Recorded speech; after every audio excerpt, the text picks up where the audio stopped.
Okay, my friend. Imagine you're sitting across from someone who seems incredibly convincing. They're saying all the right things, nodding along, looking you straight in the eye.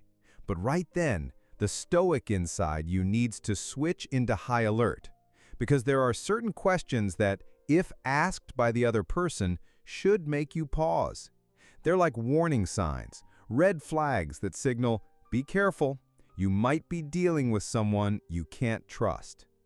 We'll talk about 5 such questions, using the wisdom of Stoicism, not as a rigid set of rules, but as a tool for discernment, to see things as they truly are, free from illusions and self-deception. The first question that should raise an eyebrow goes something like this. You do believe me, right? Or another version, are you doubting my word? Stop right there. Why is this person demanding your trust instead of earning it? Genuine sincerity doesn't need constant validation. It shows up in actions, in the consistency between words and deeds. Imagine someone promising you the moon and stars, but then repeatedly asking, "You do believe I'll do it, don't you?" It's like that story about the neighbor who always borrowed money, swearing he'd pay it back any day now, and then got offended if you asked for a specific date. An honest promise doesn't need such pressure. A Stoic knows trust isn't something you can demand. It's built gradually on a foundation of proven facts, not emotional pleas. If someone insists on your trust, it often means they have something to hide, and they're trying to compensate for a lack of real evidence by pressuring your emotions. Think about it. When you buy something valuable, the salesperson doesn't beg you to take their word for it. They show you certificates, warranties, customer reviews. They provide facts. A liar, however, usually avoids facts. They try to create an emotional connection so you'll stop thinking critically. "You're my friend, don't you trust me?" That's a classic. It's an attempt to use personal relationships as a shield against uncomfortable questions. A Stoic remembers, friendship is based on mutual respect and honesty, not blind faith. Checking information isn't a lack of trust, it's common sense. If someone is truly sincere, they'll welcome your careful attention because it will only strengthen your trust when they can back up their words. But if they resist, get angry, or take offense, that's a different story entirely. True belief comes from conviction, not from coercion. If someone pressures you to believe them, that's a signal. They're trying to avoid scrutiny of their words. Stay on guard. Such questions are often an emotional hook. Liars know well that most people don't want to appear distrustful or rude. They exploit this human trait to get you to agree with their words without proper verification. They create a situation where you have 2 bad choices. Either believe them at their word and potentially be deceived, or express doubt and risk appearing impolite or offending them. Stoicism teaches us to detach from such emotional traps. Our goal isn't to be pleasant or convenient for everyone, but to be rational and virtuous. And rationality demands a check of the facts. Remember, whoever forces you to believe them likely doesn't deserve your trust. This isn't paranoia, it's simple logic. If there's nothing to hide, there's no need to compel belief. The second question that gives away a liar sounds like manipulation. Are you saying I'm lying? Or are you implying I'm incompetent? This is a classic tactic of shifting responsibility. Instead of answering directly, the person tries to make you feel guilty, to put you on the defensive. Let's say you ask a business partner a clarifying question about figures in a report, and instead of a straightforward answer, they attack. "Are you suggesting I can't do basic math?"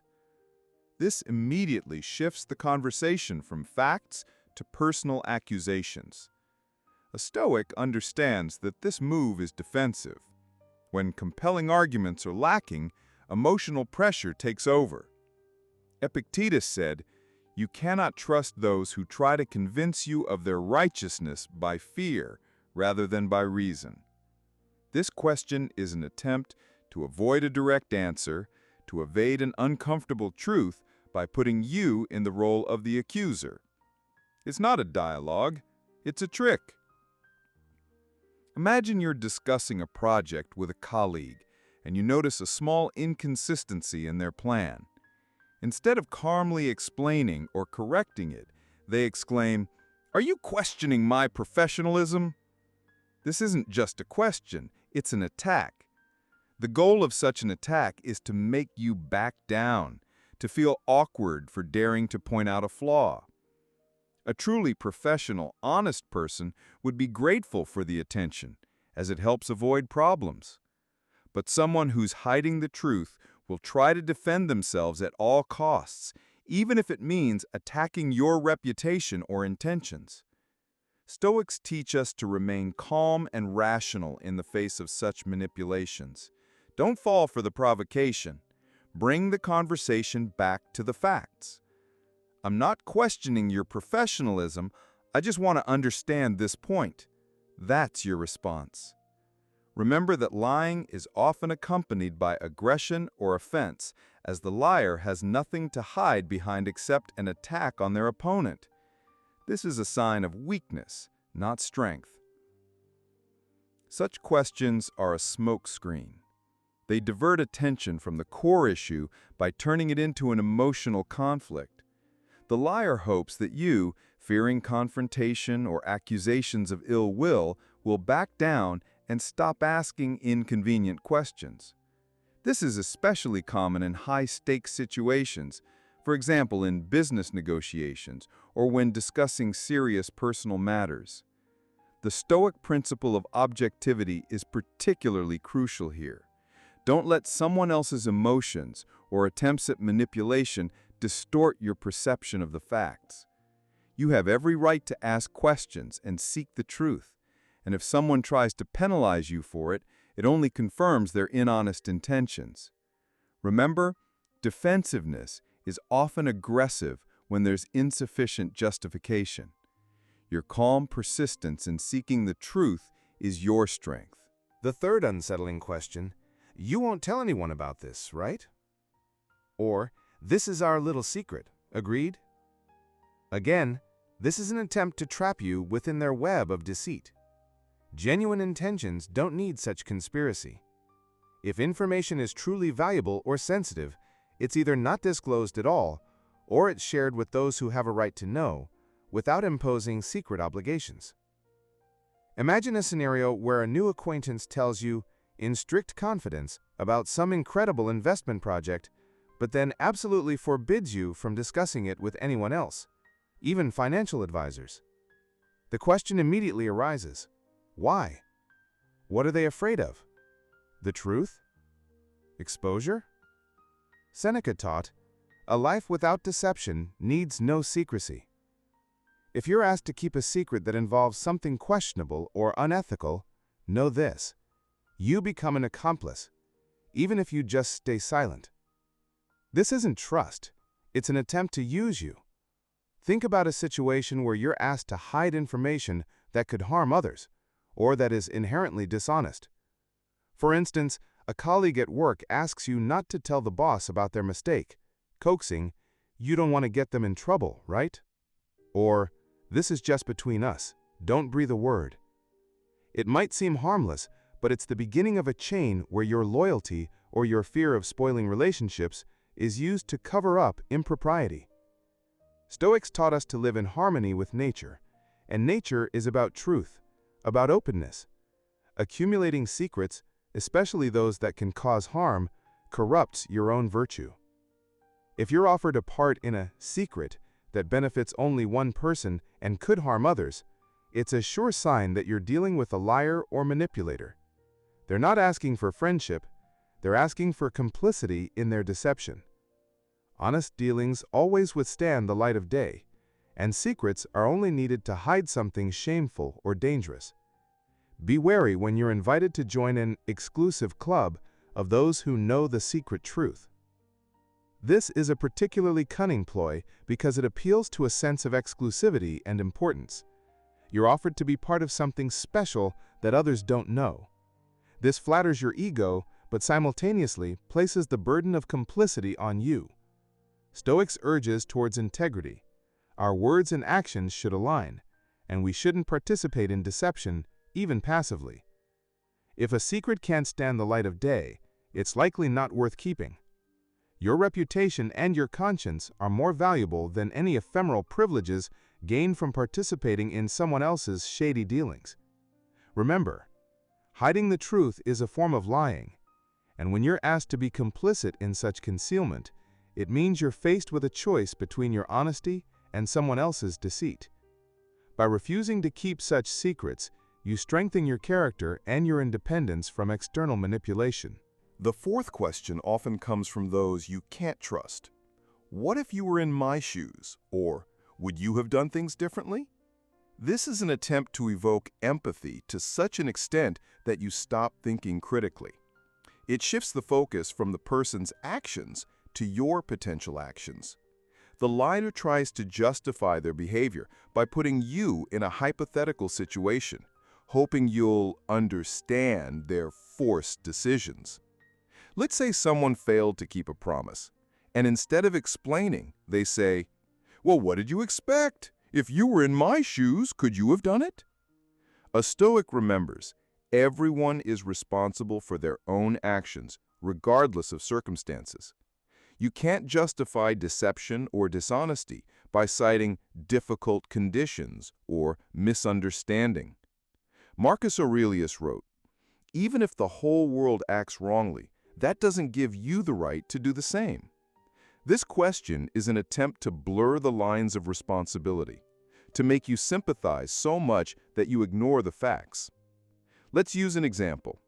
Someone borrowed a large sum of money from you, promised to return it, but didn't.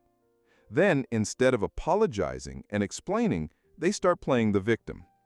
"You can't even imagine what I've been through. If you were in my shoes, you'd understand I had no choice." Of course, life can be tough, but that doesn't negate responsibility for one's words and actions. A Stoic understands that empathy is an important quality, but it shouldn't prevent you from seeing the truth and making rational decisions. Don't let emotions cloud your logic. If someone tries to justify their lies or dishonesty by shifting the burden of understanding onto you, that's a very troubling sign. They're not looking for a solution, they're looking for an excuse. They don't want to admit their mistake. They want you to justify it. Sympathy for someone else's circumstances should not become an excuse for their unethical behavior. Your task is to see things as they are, not as the liar wants to present them. This tactic is often used to blur moral boundaries. The liar tries to convince you that their actions aren't a vice, but merely a necessary measure in difficult circumstances. They're essentially saying, "Put yourself in my place and you'll understand why I acted this way." But Stoics clearly distinguish between the internal and external.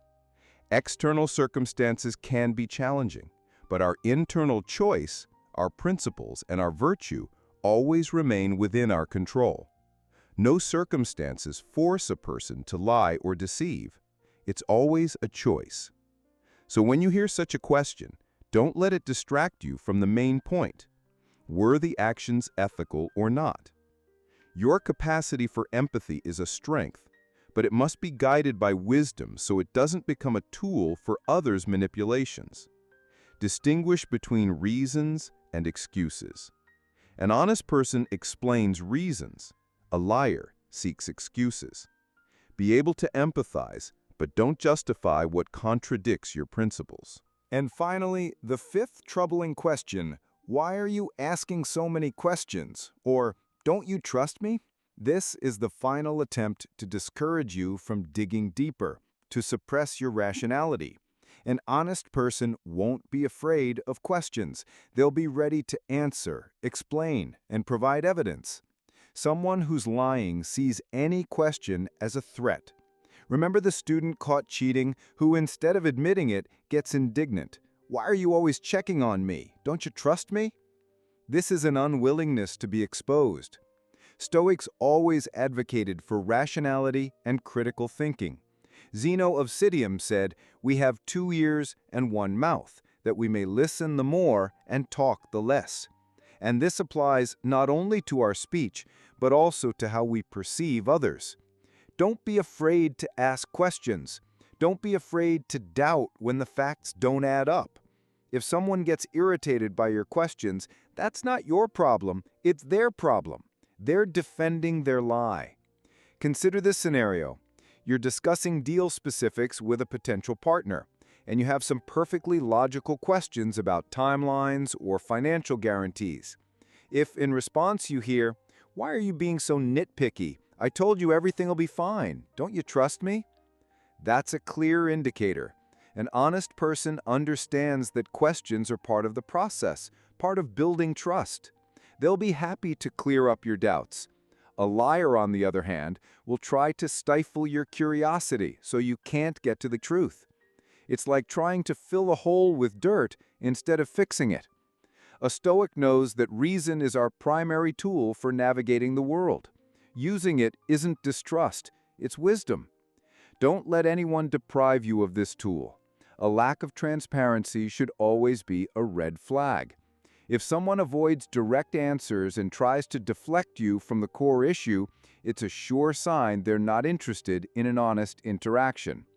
This kind of behavior is an attempt to violate your right to information. Liars don't want you to have the full picture because their advantage lies precisely in a lack of information. They want you to act based on their words, not on facts. Stoics teach us to seek truth, even if it's uncomfortable. Truth is the foundation of a virtuous life. If someone obstructs your pursuit of truth, they are not your ally, but a potential threat to your well-being and peace of mind. Your ability to think rationally is a gift, and you must protect it from those who try to suppress it. Your questions aren't attacks, they're tools for verification. And the stronger the resistance, the more reason for verification. Don't give up when someone tries to silence you or make you doubt your right to knowledge. Beyond these 5 specific questions, there are other, less direct, but no less important signs of dishonesty that a Stoic would pay attention to. These don't always manifest as words, but appear in behavior and the overall atmosphere the person creates. 1. Inconsistency in stories and facts. Liars often get tangled in the details of their narrative. If the information they're telling you changes from one conversation to another, or if new, unexplained, or contradictory elements appear, it's cause for concern. Lying requires constant fabrication and adjustment in the liar's mind, while truth always remains consistent.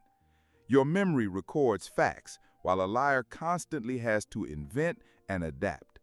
A Stoic trains their mind to be alert to such discrepancies, even small contradictions. 2.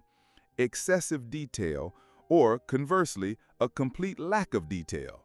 When someone is lying, they might try to overwhelm you with unnecessary, distracting particulars to make their story seem more plausible, though this can actually give away their unnaturalness.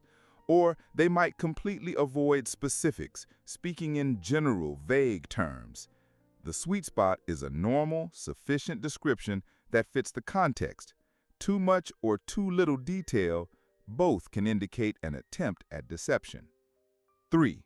Avoiding direct eye contact or, conversely, an overly intense, unnatural stare. Both of these patterns can be signs of discomfort, nervousness, or an attempt at manipulation. An honest person behaves naturally. Their gaze is calm and appropriate. Of course, this isn't a hard and fast rule, as people are different and some get nervous in social interactions, but combined with other signs, it can be a warning bell. Observe overall behavior, not just a single gesture. 4. A tendency to deflect or change the subject. If you ask a specific question that goes to the heart of the matter and the person starts talking about something completely different or tries to shift the conversation to a topic more comfortable for them, it often means they don't want to answer your question. This is a classic evasive maneuver to avoid an uncomfortable truth. It's like a magician waving their hands to distract you from their actual actions. 5. Excessive vows, assurances, and promises. I swear on my mother's grave, you have my word, I would never do that. And similar phrases used without genuine necessity can be an attempt to compensate for a lack of sincerity. True honesty doesn't require such excessive bolstering. The words of a person who always tells the truth already carry weight. Someone who swears too much often does so because they know their words alone don't inspire trust. 6. Rapid shifts in emotion or unnatural reactions. If a person quickly switches from one emotion to another, for example, from aggression to excessive friendliness, or their emotional reaction seems exaggerated or inappropriate for the situation, for example, extreme offense at an innocent question, this can be a signal. Liars have to play a role, and sometimes they overact. 7. Blame shifting and victim posture. Instead of taking responsibility for their actions, a liar often tries to portray themselves as a victim of circumstances or someone else's machinations. It wasn't my fault, they set me up. I had no choice. Such phrases, especially if repeated, should raise your antenna. Stoics taught us to observe without judgment, meaning simply to register the facts rather than immediately drawing conclusions. When you notice these signs, you shouldn't immediately brand someone a liar. Your task is to note them and use them as grounds for more thorough verification of information and further observation. This is your internal compass, helping you navigate the world. These 5 questions, my friend, and the behavioral patterns listed above, they're not just random phrases or mannerisms. They are patterns of behavior that indicate an attempt at deception, manipulation, or concealment of the truth. Stoicism teaches us to be observant, to detach from emotions, and to see the world as it is, without unnecessary embellishment. We cannot control the actions of other people, but we can control our reaction, our discernment. We can choose whom to trust and whom not to. Our task is to be like guardians at the gates of our consciousness, allowing only what is true and corresponds to reality to enter. It's important to remember that being a Stoic skeptic doesn't mean being a cynic. Skepticism, in the Stoic sense, isn't perpetual suspicion of everyone and everything. Rather, it's a methodological approach to knowledge. It means you don't accept anything at face value until you've verified it yourself, analyzed the facts, and seen the evidence. It means you always ask questions when something seems illogical or contradictory. This approach protects you from deception, from disappointment, and from unnecessary suffering. Life is full of trials, and one of them is recognizing those who are dishonest. If you pay close attention to these 5 questions, if you listen not only to the words, but also to how those words are spoken and how they are reacted to, you can save yourself from many troubles. Trust is a valuable resource, and it should be given to those who earn it, those who confirm their words with actions, those who are not afraid of your questions. Be like a Stoic, observant, rational, and always ready to question what doesn't align with reality. This is how you'll preserve your peace of mind, your honor, and avoid needless disappointment. After all, ultimately, we can only control ourselves and our reactions to the world. And that, my friend, is quite a lot. Remember that Stoicism isn't about detachment from the world. It's about how to be strong and steadfast in the face of dishonesty, how to protect your inner peace from external manipulations. These questions and signs are merely tools for your mind. Use them wisely, but without excessive suspicion. The goal isn't to find a liar in everyone, but to safeguard yourself from those who are genuinely dishonest. Have you ever noticed these questions or behavioral patterns in your own life? How did you react to them? Perhaps you recall a specific instance where these red flags helped you avoid being deceived, or conversely, when ignoring them led to trouble. Share your thoughts. It helps us all better understand how to apply Stoic principles in everyday life.